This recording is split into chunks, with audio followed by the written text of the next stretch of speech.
She walked in alone, 16 years old. No weapon, no escort.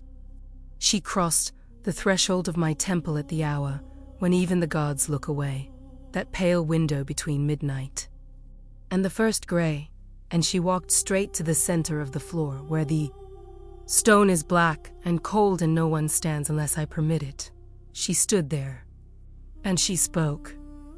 I have come to challenge Medusa before her throne. The whole went silent the way a body goes silent when the heart stops, not gradually, not politely, all at once. Why would a girl with no army, no god, no magic, challenge something that cannot die? What did she know that everyone else in that room had forgotten? And why, in 4,000 years of ruling this temple, had I never once felt what I felt in that moment? Not anger, not contempt, fear, the kind that comes not from danger above you, but from danger below. From something small that has already calculated the exact dimension of your cage. She had studied me. Not my power, my limits. And she had come to prove them to everyone watching. If I killed her, I was the monster they always suspected. If I let her live, I was something worse, something that could be challenged, something that could hesitate. Something that, after 4,000 years, had finally shown a crack. Both doors led somewhere I'd not come back from. She knew that. She was 16 years old and she knew that. What I didn't know, what none of us knew, was that she wasn't the trap. She was the key someone else had already turned. If this story pulled you in, like the video and follow Medusa's Memories, tell us, what state are you listening from? The girl did not kneel a second time. She had knelt once, when she entered, briefly, one knee touching the black stone, and then she rose and stood with her hands open at her sides. Palms forward, which is not submission. Palms forward is the position of someone who wants witnesses, someone who wants the room to see that she carries nothing. I was already standing. I had not stood for a supplicant in 200 years. My body moved before my mind ordered it, something older than thought, something that recognized the shape of what was happening before I had words for it. The hall held 43 people. I counted without looking.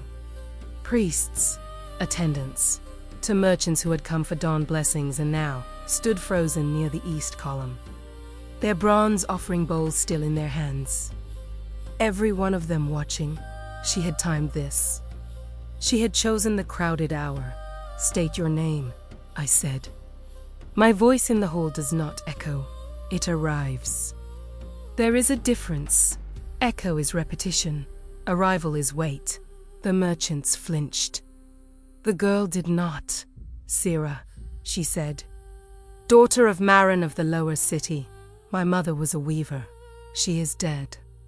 My father's name I was never told. A girl with no father's name has no legal standing in 7 of the 12 cities. She had announced her legal invisibility in her opening sentence. That was not carelessness. That was architecture. You have declared a challenge, I said. Before you continue, do you understand what that means in this space? Yes, tell me. A challenge declared before the throne of Medusa, witnessed by the congregation, cannot be withdrawn. It must be answered by you, Amy. One of us will leave this floor changed. She paused. Those are your own laws. Written in the 3rd tablet, Eastern Wall. I read them for months ago. A copy exists in the city archive, dated and sealed. The sound of 43 people not breathing is louder than you would think. She had the law. She had a copy. She had the date. She had been planning this since before the last turning of the season. The cold of the black stone came up through my feet. My serpents, all of them, everyone, had gone perfectly still. That stillness is not calm. That stillness is what happens in the second before a strike. They felt it too. What is she? Not a warrior. Her hands were soft in the way of someone who works with small tools. Maybe a needle, maybe a stylus. Her sandals were worn at the inner heel, the gait of someone who walks long distances, but not in training. Her eyes were dark and steady and showed something I had not seen in a very long time in a human face. Preparation, not bravery. Bravery is emotional. This was technical. She had done the work. I looked at the eastern wall. The third tablet was where I had placed it 9 centuries ago. I had not read it in 400 years. Neither had anyone else, as far as I knew. She had read it. She had found the clause. You studied my law, I said.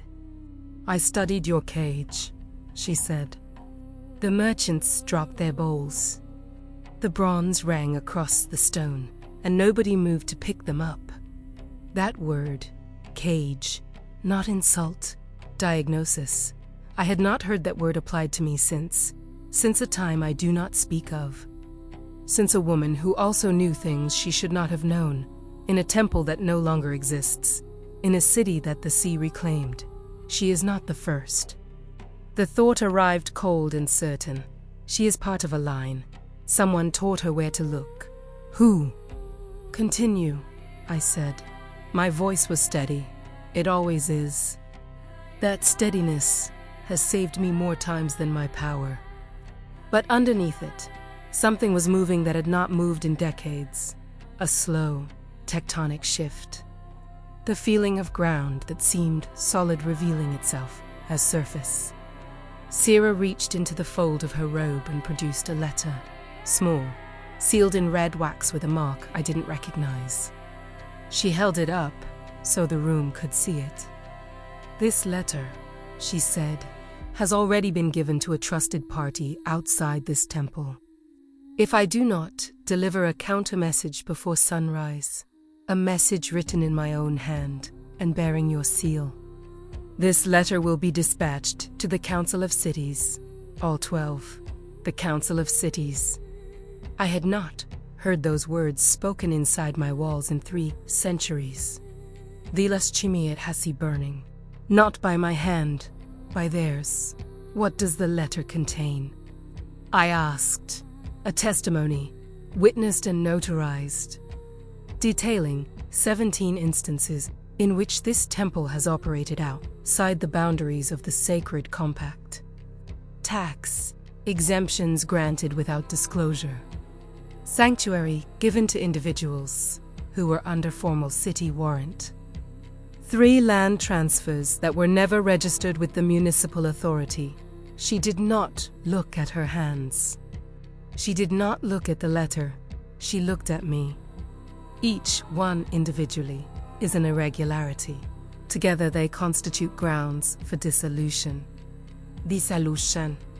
The word is technical, administrative. It sounds nothing like destruction. But that is exactly what it is.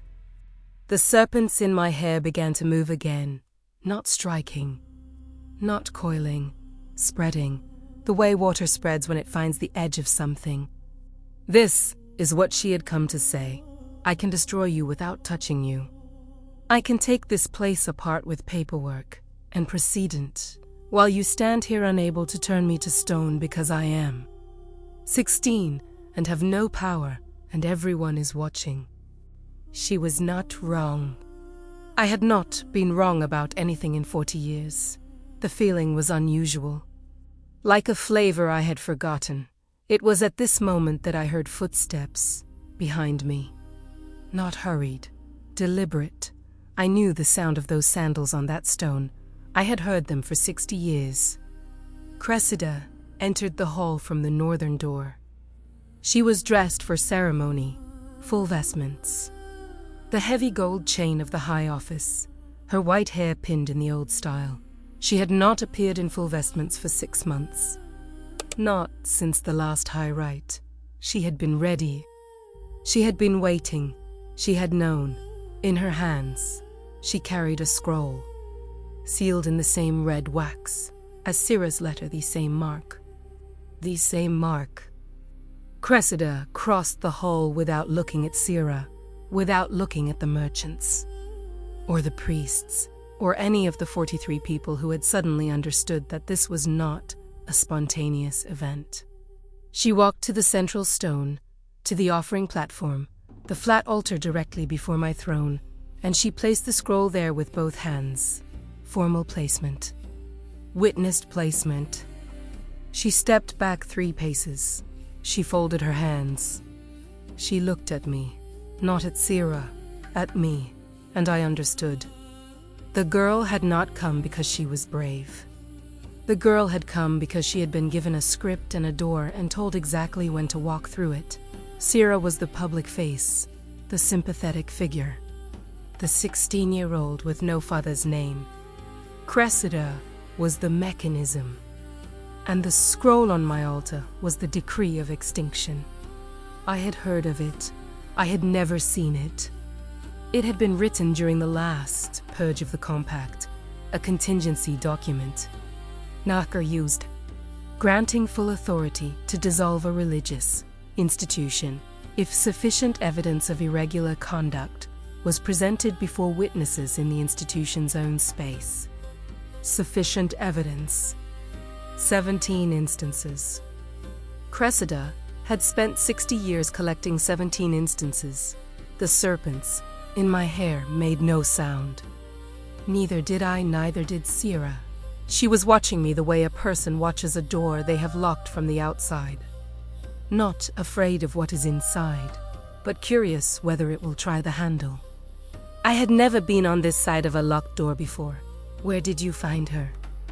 I wanted to ask Cressida, how long have you been building this? Which of my words, which of my decisions, which of the moments I thought were private, which of those were you recording? But those questions would wait. Because right now, in this hall, with 43 witnesses and a scroll on my altar, and a girl who had memorized my laws and a woman I had trusted for 6 decades standing 3 paces behind her work, right now, the only question that mattered was this: what move, in 4,000 years, had I never learned to make? Surrender. The scroll sat on my altar for 11 seconds. I counted. I count everything. It is one of the habits of surviving long enough that human urgency stops feeling real. You begin to measure instead of react. 11 seconds of no one moving, no one speaking, the bronze bowls still on the floor where the merchants had dropped them. Then I picked up the scroll. Not to read it, to hold it, to feel the weight of what Cressida had spent 60 years building. It was lighter than I expected. Paper and wax, and decades of patience weighed in the hand. Almost nothing. Cressida, I said. My lady. Her voice was the same as always. Dry, precise. The voice of someone who has been keeping records for so long that everything, grief, anger, love, betrayal, has been filed and cross-referenced into evenness. How long? 41 years, she said. The first irregularity was the Voron sanctuary. You remember, a merchant wanted for fraud. You gave him 3 months inside the walls before his creditors could legally touch him.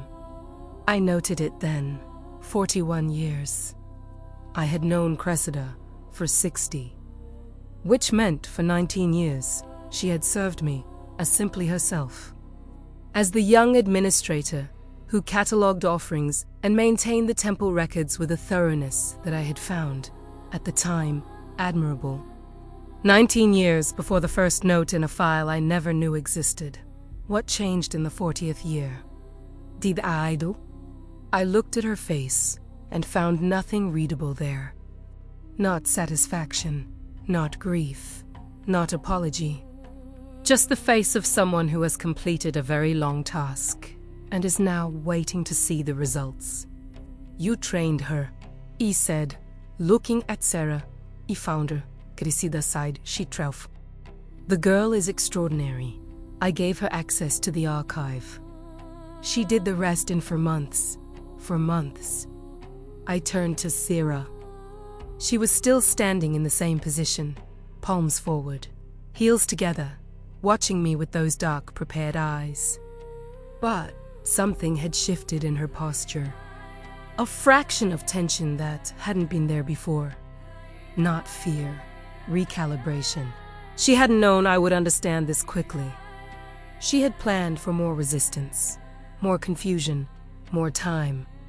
I was moving faster than her script. "The letter," I said to her, "the counter-message. What exactly would satisfy the condition?" "A letter in your handwriting," she said, "bearing your seal." Acknowledging the challenge was heard and resolved by mutual accord. "And if I write that letter, what do you receive in exchange?" A pause, brief, almost invisible. "Confirmation that Medusa can be spoken to," she said. "That she hears. That she answers. That the old stories about her consuming anyone who questions her are stories." The hall was so quiet I could hear the oil in the lamps burning. This was the other face of the trap. Not just the documentation, not just the decree, the narrative. She wanted a letter that could be copied, circulated, read in market squares.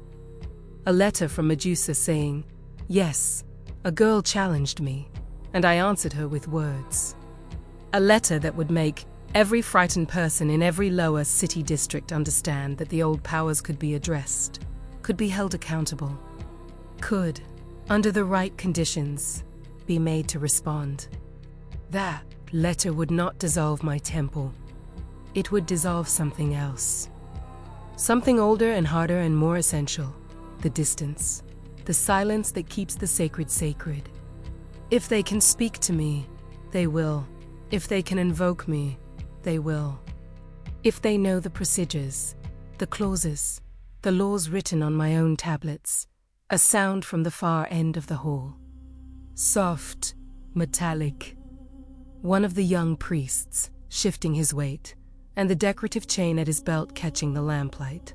A small sound. But it broke the stillness. And in the breaking, I felt the room change. 43 people exhaling fractions of the breath they had been holding. Beginning in the tiniest increments to move again. 43 people who had seen everything. Who had heard everything.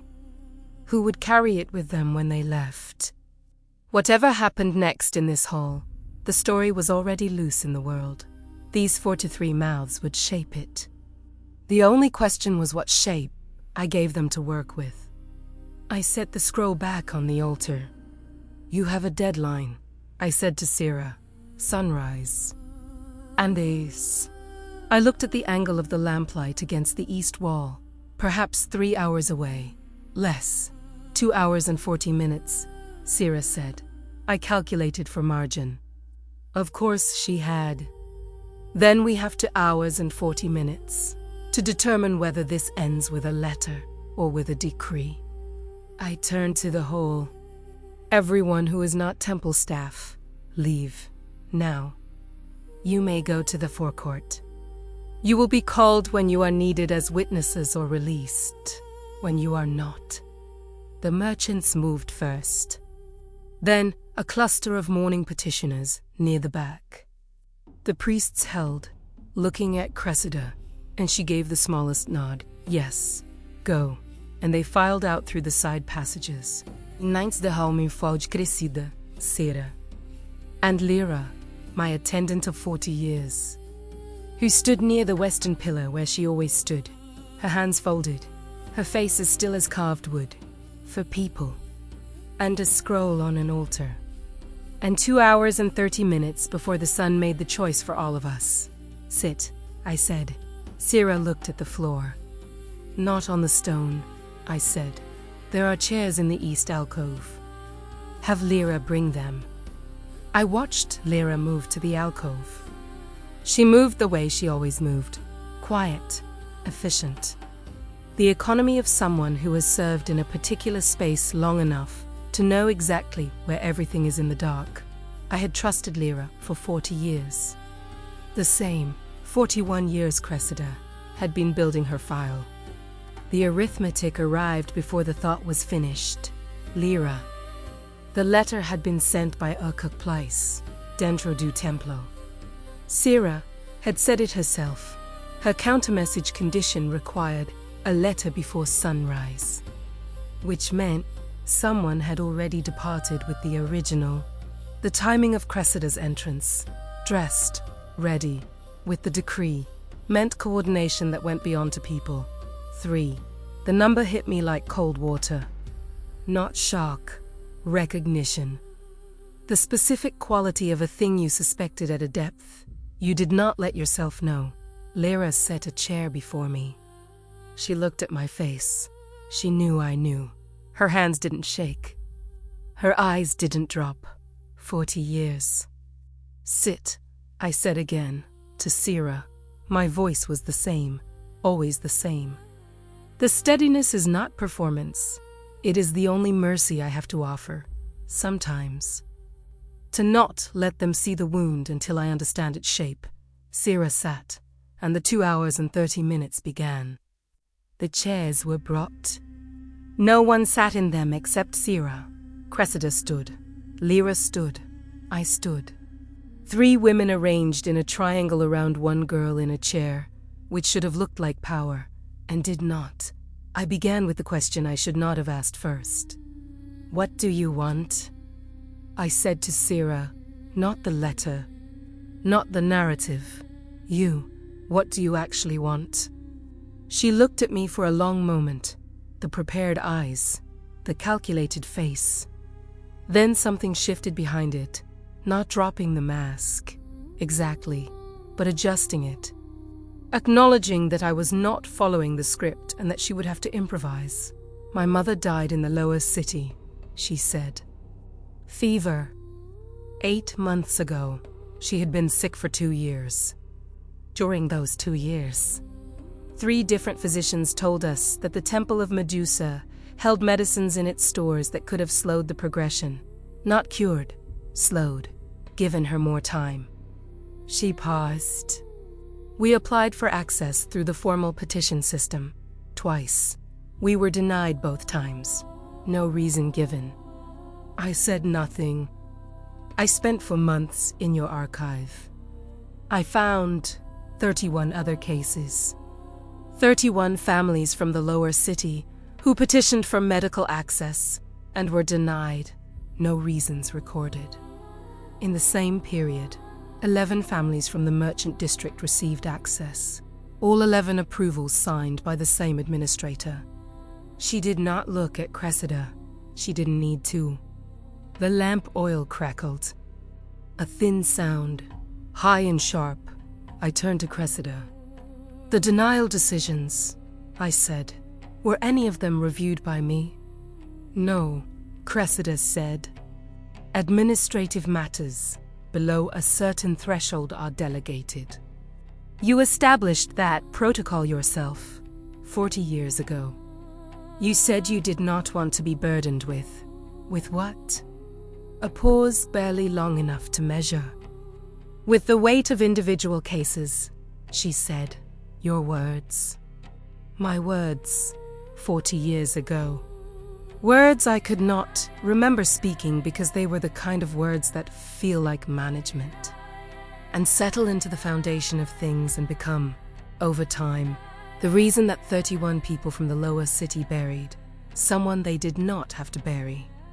The serpents at my temple stirred. A slow, unhappy movement, not aggression. Something more like grief. If serpents can carry grief, I think they can. I think they carry everything I will not say aloud. I want the protocol changed, Sira said, in writing, with your seal. I want access, decisions reviewed at the highest level. I want the 31 cases reopened, not the ones where the person has already died. Those can't be fixed, but where there are living family members who were affected. I want acknowledgement, formal acknowledgement. And if I give you that, I said, the letter is written, the decree stays sealed, the council is never called. Yes, the simplest trap in existence. Give her what she is asking for. Lose nothing except that Cressida had already placed the decree on the altar. And the decree was not Cressida's to seal back up. Under the compact, once a dissolution document had been presented before witnesses. It required either formal rejection by a city authority or resolution by the institution itself. But resolution meant an admission of the irregularities. A formal acknowledgement, in writing, with my seal. Giving Sira what she wanted was the same document as giving into the decree. Both paths required me to write the same letter. Both paths required. I was wrong. It happened here. I am accountable. For 1,000 years old, I had outlived gods. I had outlived languages. I had outlived the civilizations that had built the first version of this temple, and the second, and the third. I had never once written those 3 words. I was wrong. It was at this moment that Cressida moved. Not toward the altar, toward the center of the room. She produced the scroll from the sleeve of her vestment, not the one on the altar, a second copy, the working copy, and she broke the seal. The sound of the wax cracking in that silence was enormous. Cressida. My voice was a warning. The declaration of reading, she said, is not an act of aggression. It is a procedural requirement. Under the compact, the decree must be read aloud in the presence of the institution's governing authority before it expires. The expiration window is, she glanced at the east wall, at the light, approximately 2 hours. If it is not read, it cannot be used. It becomes void. I am reading it. She was right.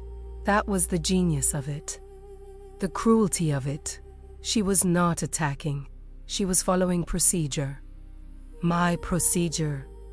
The compact I had agreed to 9 centuries ago because it seemed, at the time, like a reasonable framework. She began to read. Her voice was dry, and even and completely without triumph. The voice of a record being entered. A formality being observed. That was worse, somehow, than anger would have been. Anger I could answer. This administrative calm, this 60-year patience rendered in spoken syllables, this I had no weapon for. Sira had gone very still. This was also not in her script. She had expected me to negotiate, to stall, to use my, for 1,000 years of political maneuvering, to find a third door. She had not expected Cressida to open the decree before the negotiation could resolve. Stop her. Sira said it quickly, to me, not a request, a recognition. If she reads it to the end, the resolution window closes. The council gets the letter regardless. I know, I said. Then stop her. I looked at Cressida, at the woman I had known for 60 years, at the dry, careful face and the white hair, and the voice that had read me accounts and inventories and administrative reports for 6 decades. And underneath all of that, underneath the 60 years of routine, this document, this patience. What had I done in the 40th year? What had I said or decided or failed to see that had turned an administrator into an architect of endings? Cressida. I said her name without the warning this time, just the name. The way you say the name of someone you have loved and failed and are only now understanding the full geometry of both. She paused, not stopped, paused. She looked at me over the top of the scroll. Her eyes were dry, completely dry.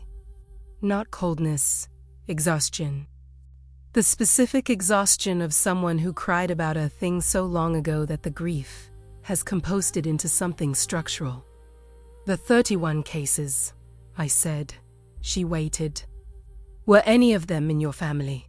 The pause was 3 seconds long. My sister, she said, 14 years ago. The first petition. The one I signed the denial for, because I was following the protocol you established. And because I had not yet understood what the protocol meant when applied to people I knew. She looked back at the scroll. I understood afterward. 14 years ago. She had spent 14 years carrying that. She had spent 14 years and built a file and found a girl and arranged a morning and dressed herself in full vestments and walked into my hall. Because she had signed her sister's denial herself and needed someone else to be accountable for what that protocol had cost, I had given her the protocol. I was accountable. I was also, and this arrived simultaneously, to Truth sharing the same moment, about to lose everything if she finished reading. Don't finish, I said. My lady, I am asking you. Not commanding, asking. I paused. 14 years is a long time to build something this precise. Whatever you need from me, whatever acknowledgement, whatever consequence, I am here. I am listening. But if you read that to the end, neither of us gets what we actually want. You get a dissolution. I get a dissolution. Sarah gets a letter that may or may not change anything. And 31 families get nothing except the knowledge that the institution that failed them no longer exists. Cressida's hands had not moved. The scroll was still open. The words, half-read, hung in the air between us. What do they get if it continues to exist? She asked. A question I did not have a clean answer to. A question I should have been asked 14 years ago, 41 years ago, 60 years ago, before she had ever needed to start a file. Me, I said. Directly, no protocol, no threshold, no administrative delegation. I looked at Sarah and a letter. Everything she asked for. The silence was different now. Not the silence of a trap. The silence of two people who have been enemies for different reasons, looking at each other and discovering they were. Achi saw me the same place. Cressida did not put the scroll away, but she stopped reading. And then the door opened. Not the ceremonial door. The service entrance, the small one in the north wall, the one that only staff knew about. The one that only Lyra had a clue to. A city guard entered, then Tumori, then a fourth. All in formal uniform, all armed, all looking at Cressida for instruction. Cressida looked at Lyra. Lyra looked at me. Her hands were folded. Her face was still. 40 years of stillness. I sent for them an hour ago, Lyra said. Before you knew I knew, the guards entered in formation, 4 of them. Standard city issue, bronze breastplates, short swords at the hip. The blue stripe of municipal authority on their shoulder straps. They moved with the particular efficiency of men who had been briefed outside before coming in, who knew the layout, who had been told exactly where to stand. They had been told where to stand, in my temple. My serpents unfolded completely. All of them, every one. In the 4,000 years of my existence, I had learned to keep them controlled, coiled, quiet, a crown rather than a threat. But there is a limit to what control can hold when the thing it is controlling is not decoration but nature, and the nature of a serpent is to respond to enclosure. The whole temperature dropped 3 degrees into seconds. The lamps dimmed, not from wind. There was no wind, from the quality of attention in the room shifting towards something that had no patience for fire. The guards stopped moving. One of them made a sound. Low, involuntary. The sound of a body registering that it has walked into something it was not designed to survive. Cressida had not flinched. Lyra had not flinched. Sarah stood up from her chair. "Don't," I said to her. She sat. I walked toward the guards. Not fast. The walk of someone who is not afraid of the distance. Closing. The stone under my feet was cold and my serpents were spread wide, and behind me I could hear Cressida beginning again, the low steady syllables of the decree, continuing from where she had paused. Her voice slightly faster now, burning through the remaining text before anything could stop her. Cressida. I did not turn around. If you finish that sentence, Section 4, she said. 2 paragraphs remaining. 2 paragraphs. The guard nearest me had his hand on his sword hilt, not drawn. Hand on. The sweat on his palm was audible in the texture of his grip. I stopped 6 feet from him. You are in a sacred space, I said. Under the compact, municipal authority cannot be exercised within a sanctified threshold without a judicial warrant from the High Court. Do you have one? The guard looked at the one beside him. That answer was sufficient. Then you are trespassing, I said. Leave. We have instructions from... I know who gave you instructions. I looked past him at Lyra. She does not have the authority to admit you. She has the key. She does not have the authority. There is a difference. Lyra's face moved for the first time. The smallest compression at the corners of her mouth. Not guilt. Disagreement. Under the emergency provision, Lyra said. Her voice steady, careful, the voice of someone who had also prepared. Any temple staff member may admit city authority when they believe a person inside the sanctified space is at risk of harm. The emergency provision, I knew that clause. I had written that clause. 20 years ago, after a young initiate had been injured inside the walls during a ceremony that went wrong. I had written it myself to protect the people inside. The people inside. She had used my protection against me. Again, a different version of what Sira had done with the 3rd tablet. Find the law. Find the door it opens. Walk through. Remarkable, I said. I meant it. Across 40 years of service, 40 years of quiet and efficiency and trust. She had read every document I had ever written, had catalogued not just what I did but what I intended, had understood my reasoning deeply enough to turn it. You cannot be betrayed by someone who does not know you. The intimacy of this particular betrayal was extraordinary. I turned back to Cressida. 1 paragraph. She was reading. Her voice did not waver. The guards had not left. They had not entered further either, held in the space by something they couldn't name, by the temperature and the serpents and the quality of the air in a room where for 1,000 years of accumulated consequence was currently deciding what kind of thing it was willing to become. I had 12 seconds. Maybe 10. I did the thing I had never done. I crossed to the altar. I picked up the original decree, still sealed, the working copy in Cressida's hands, and I held it up. Cressida. She looked up, half a paragraph left.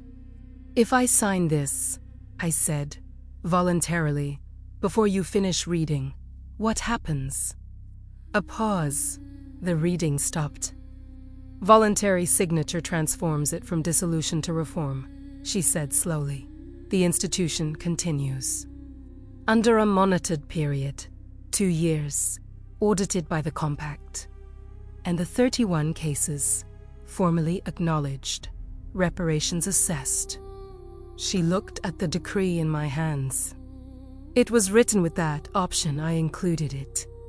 At the beginning, she stopped. When she still what? When she still hoped it would never need to be used. When she still believed I might notice on my own.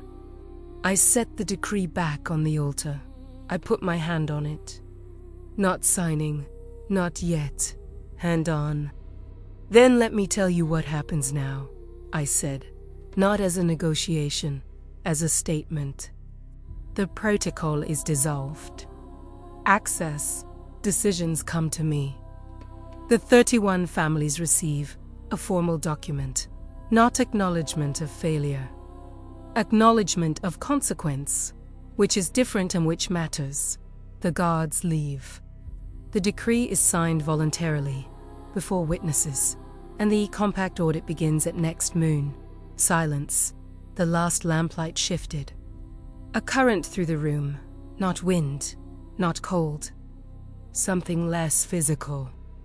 The kind of shift that happens when a version of the future collapses and another one becomes actual.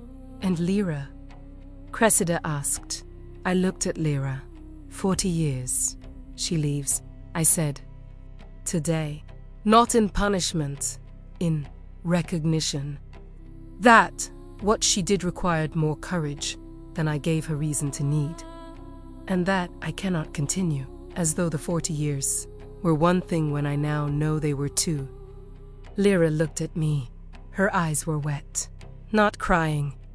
The specific shine of someone who had been carrying something enormous for too long and had just been relieved of it by someone finally calling it by its right name. She nodded once. She walked to the service door. She opened it. She left. The guards, without instruction, without discussion, followed her out. The door closed. The hall held 3 people. Me, Cressida, Sira. I picked up the pen from the altar. The ink was cold. The pen was old. I had been using the same one for 11 years, which is nothing to me, but which, I realized, was more than half of Sira's life. I signed. The sound of the nib crossing the parchment was very small. Cressida set down the half-read working copy. Sira looked at the sealed document, now bearing my signature, and I watched something happen in her face that I had not anticipated. Not triumph, not relief, grief. The grief of someone who got exactly what they came for, and is only now understanding that what they came for cannot give back what was already lost. Her mother was still dead. The letter was real. The signature was real. The 31 cases would be reviewed. The protocol would change. Her mother was still dead. I'm sorry, I said. She looked at me, to words I had also not said in a very long time. It doesn't fix it, she said. No, I said. It doesn't. Fixing was not available. This is what was available. She looked at the floor. Her palms, for the first time since she had entered, were not forward. They were pressed against her thighs. The position of someone who is trying to hold their own shape together. The trap she had built had worked perfectly, and it had cost her something she had not budgeted, the specific cost of being right. The hall was quiet for the first time since Sira had walked in. Not the silence of held breath. The silence after, the silence that follows when the thing that was going to happen has happened and the air doesn't know yet what shape to resume. Cressida rolled the working copy of the decree and held it in both hands, not to keep it just to have something to do with her hands. I recognized that gesture. The body reaching for occupation when the task that has defined it for years has suddenly completed. What does a person do with the hands that built a 14-year project once the project is done? I wanted to ask her. I didn't. Instead, I said, when did you stop wanting the dissolution? She was quiet for a moment. Long enough that I thought she might not answer. When I found Sira, she said finally. When I understood what she actually wanted. I had been building the decree as a tool, as the thing I would use when nothing else worked. And then there was a girl in my archive who wanted exactly what I should have wanted. Accountability, change, not destruction. She looked at the rolled parchment. I adapted the plan. You could have come to me, I said. You would have listened 14 years ago. The question was not rhetorical. She genuinely wanted to know. I understood, in that moment, the specific cruelty of my own certainty, how the confidence of 4,000 years of being right had made me, to the people around me, effectively unreachable. You cannot approach something that has never been wrong. You cannot begin the sentence. I need you to hear something difficult. I don't know, I said honestly. Cressida nodded, as though that uncertainty was enough. As though the willingness to not know was itself a kind of answer. Sira had not moved from her chair. She was looking at the signed decree on the altar, and the expression on her face had settled into something I could only call aftermath, the flat specific. Blankness of someone whose energy has been entirely used up by the achieving of a thing. The letter, she said. Her voice was different, smaller, the 16-year-old finally surfacing through the architecture. Yes, I said. I'll write it now. I went to the writing table in the east alcove. Old wood, oil dark from centuries of use. The chair had been built for a human body, and I sat in it the way I always did, to still, to straight, occupying it rather than relaxing into it. I took a fresh sheet. I wrote the counter message. Slow and precise, the challenge acknowledged, the resolution reached by accord, the letter of testimony no longer actionable. Sealed with my personal seal, not the temple seal, mine, the one that has not changed in for 1,000 years. I carried it back to Sira. She looked at it in my hands.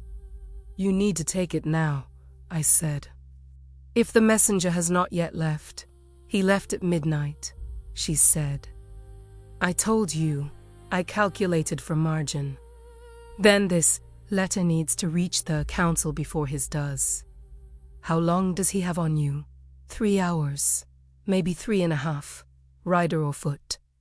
Foot. He had to be someone no one would notice. Then a rider can intercept him. I turned to Cressida. The stable, the temple's eastern stable, the fast bay. Can she take it?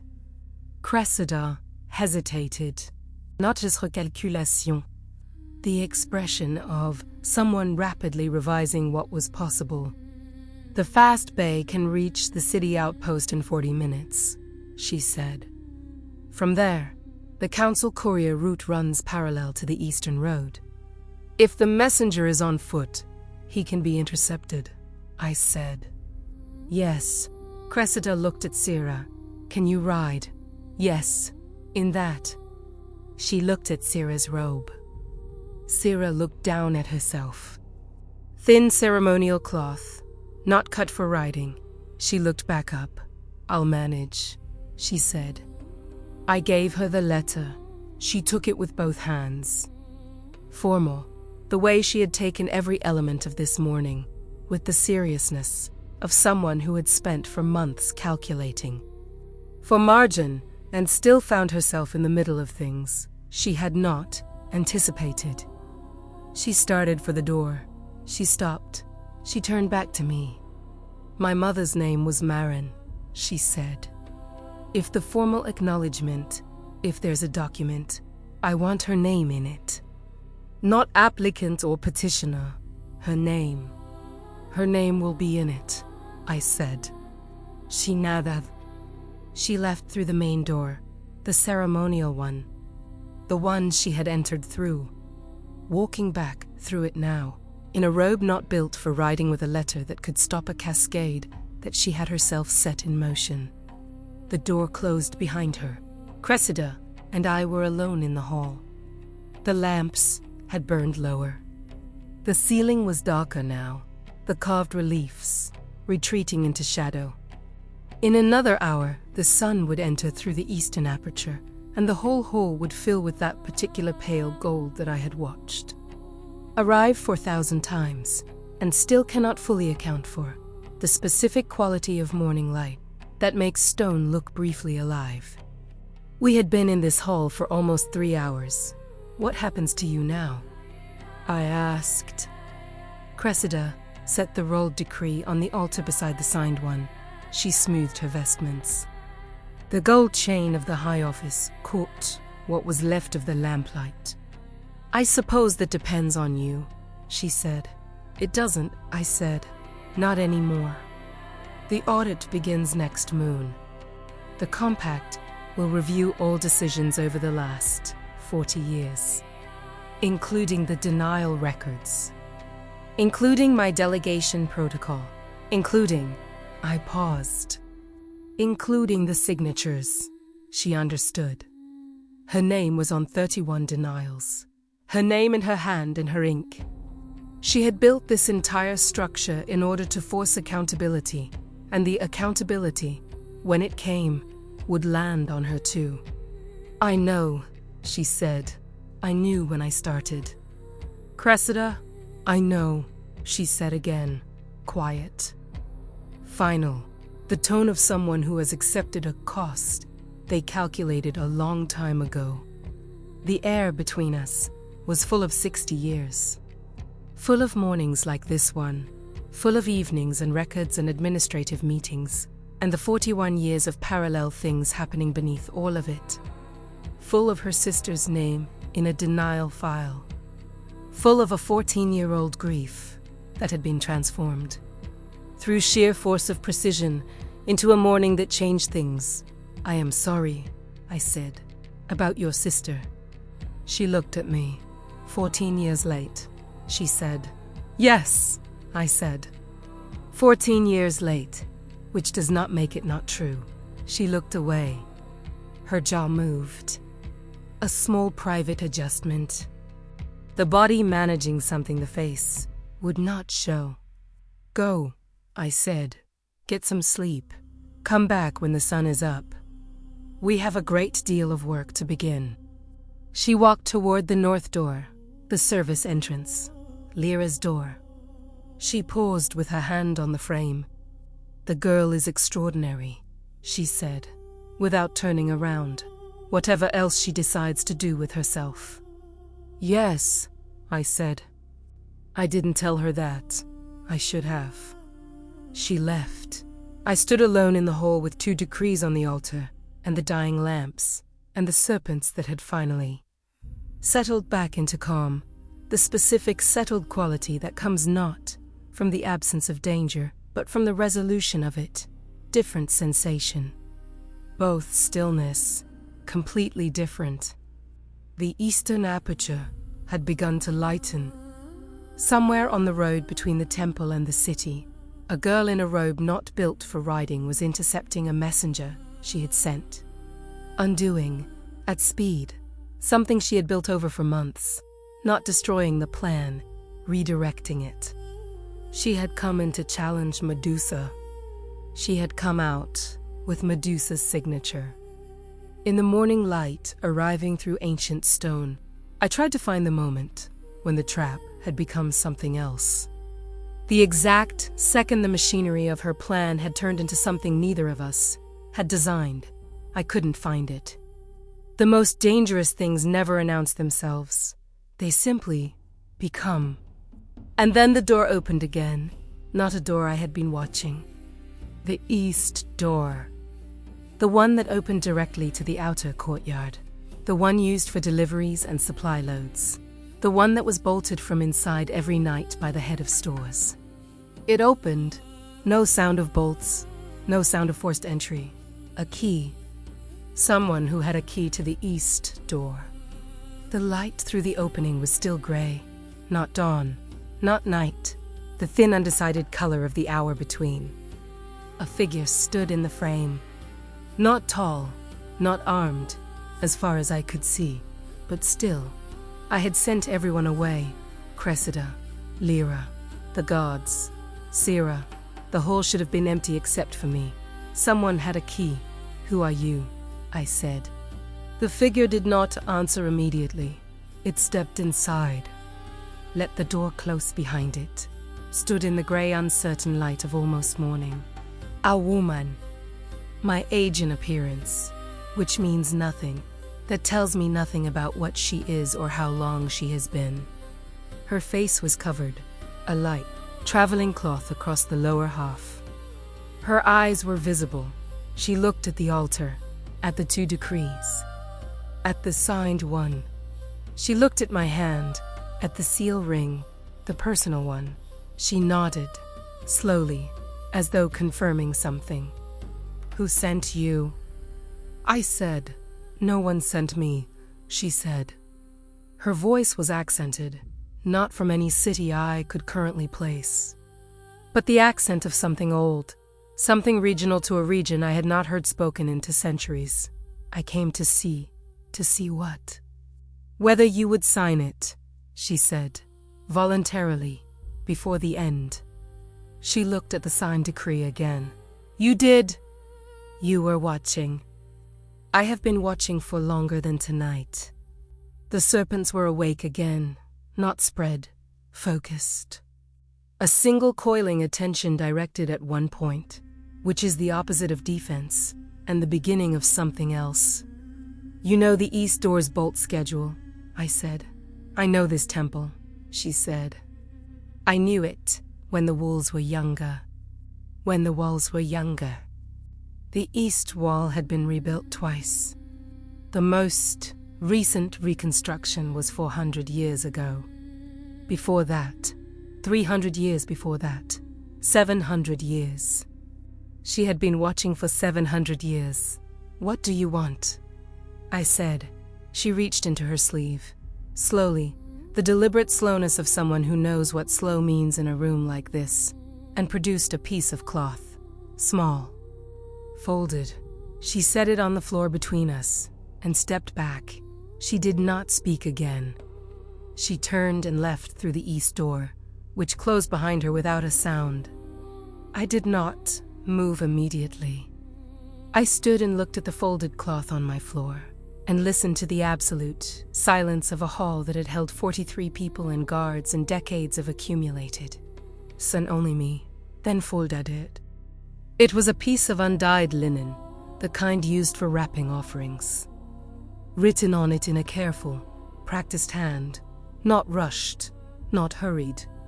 Something that had been written deliberately, at leisure, were the 7 words of the invocation ritual. The ritual for compelling Medusa's appearance, every word, correctly spelled, in the right order. The ritual I had thought no one living knew. Dawn arrived the way it always arrives in this hall, through the eastern aperture. The light entering in a single column that moves across the floor as the sun rises, crossing the black stone in a slow diagonal until it reaches the altar and illuminates whatever is placed there. This morning it illuminated 2 decrees and a pen, the ordinary architecture of a catastrophe. I stood at the altar and looked at what the night had produced. Sira's letter, my signature, my seal. The decree transformed from dissolution to reform. The compact audit scheduled to begin in less than a month. The protocol I had written 40 years ago, now formally dissolved. Everything Cressida had wanted. Everything Lyra had helped make possible. Everything Sira had built in for months and nearly destroyed in one morning. All of it sitting here, in the advancing line of sun, looking exactly like paperwork. The serpents in my hair were still. The particular stillness of after, not rest, not peace, but the specific quiet of creatures that have expended their alertness and not yet refilled it. I knew the feeling. I have been alive long enough to know the difference between all the kinds of stillness. This one tasted like iron, like blood that is dried. Something that was urgent, and is no longer urgent and left a residue. Lyra's chair was empty. She had stood by the western pillar for 40 years. The stone below it was slightly worn in the specific pattern of someone who stands in the same place, long enough to make their presence physical in the floor. I looked at that worn place and thought, she is not gone because I sent her away. She is gone because she was never only here. She was here and also somewhere else, in a set of decisions she was building in the dark, in the key she had copied without my knowing. In the moment she had chosen, 40 years from the beginning, to finally use. The worn stone in the floor was a monument to two things at once. The 40 years and the other thing, both real, both hers, both Mimi. I had built a protocol that denied 31 people access to the medicines that might have bought them time. I had not built it cruelty. I had built it for efficiency, for the management of my own attention. To not be burdened with the weight of individual cases, my own words. Filed by Cressida for 41 years. The specific horror of good intentions, administered at scale. I had been wrong for 40 years and had called it delegation. The sun moved. The column of light crossed the decree.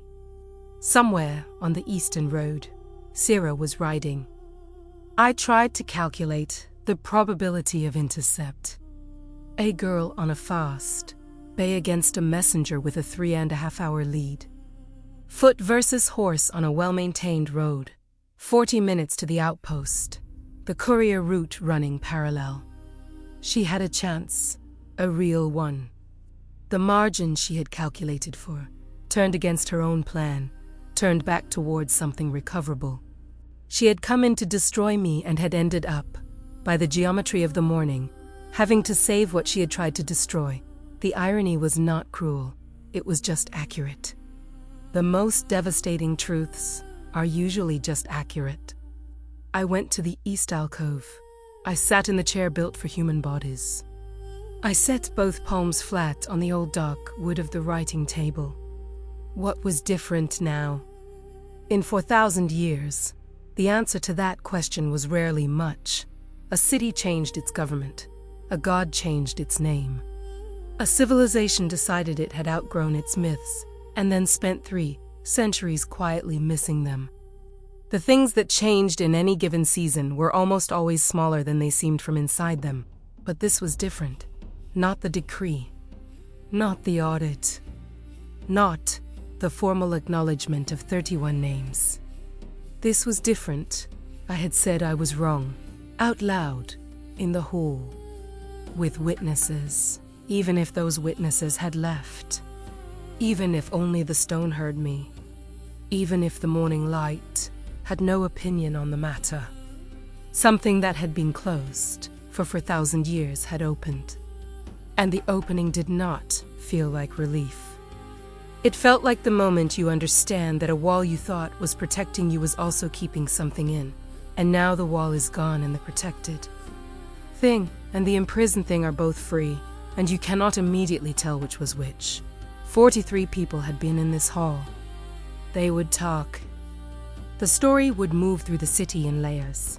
The merchants first. Then the petitioners. Then the administrative network. Then the political one. By nightfall, the outline would be common knowledge.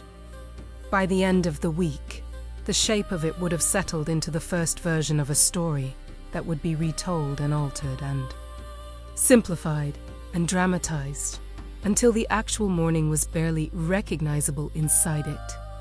The story would say, a girl challenged Medusa, and Medusa signed. Not the complexity. Not the 41 years. Not Lyra's key or Cressida's sister, or the specific quality of grief that had been building in this temple since before Sira was born. Just a girl challenged, and Medusa signed. That story was not wrong. It was just not complete. No story told by humans is complete. They carry what fits. They carry what they need. The rest becomes silence, which is not the same as never having happened. The sun had moved fully onto the altar now. The decrees were bright in it. Ordinary paper, made extraordinary by the morning and by my signature. I thought about the piece of cloth on the floor. I had left it there. I had not picked it up again. The woman with the covered face, and the 7 words and the 7 centuries of watching. Who had she been reporting to? That was the question I could not answer. Not because I lacked information, because I lacked something more basic. I did not know who had a 7th century stake, in whether I would sign voluntarily. I did not know who had been patient enough, or old enough or invested enough in the answer to that specific question to station a watcher here for that duration. Patient enough, old enough. I stood up. I crossed the hall to the east door, unbolted it, opened it, the outer courtyard in early morning. Stone and sky, and the smell of the city beginning to wake, bread from somewhere, smoke, animals. The specific sensory signature of a city in its first hour. I had smelled it for 1,000 times. The Corti nous Simfer. No footprints I could isolate. No mark on the bolt that would tell me how long she had held the key or where she had gotten it. She had been watching for 700 years, and she left nothing. That is a skill. That is practice. Whatever is coming, and something is coming, that much the cloth made clear. It had been approaching for 700 years with the patience of something that does not need to hurry. The morning light was full now. Pale gold, the color I had watched arrive for 1,000 times. I went back inside. I left the east door unlocked. Not invitation. Not carelessness. Recognition. The bolt had not protected me. The wall had not protected me. The thing that had been watching for 7 centuries had been doing so from inside and outside simultaneously. Inside through the access it had cultivated. Outside through the patience it had exercised. You cannot lock a door against something that already knows your locks. What you can do is stop, pretending the door was ever enough. The serpents in my hair moved. A slow, deliberate movement. Not alarm. The movement of attention being redirected. They felt it too. Something had changed in the quality of the air. Not dramatically, but definitely. The way a room changes when the last person leaves it, and then again when the first person enters. Something had entered. Not the hall. Something larger. A phase. A season. An era, with a different architecture than the one that had just ended. Sarah had walked in with a challenge. She had left with my signature. And someone had watched the whole thing, copied what she needed, and walked out with something neither Sarah nor I had known was there to take. The morning would not tell me what it was. The morning was only the morning, indifferent, consistent, arriving on schedule regardless of what had happened in the hall the night before. I stood in the light. I waited for 1,000 years, and I had just learned that the most dangerous thing is not the enemy who arrives with a weapon. It is the witness who leaves with knowledge. If this story reached your heart, leave us a like and share it. What would you have done? And don't miss what comes next. Another memory Medusa never forgot.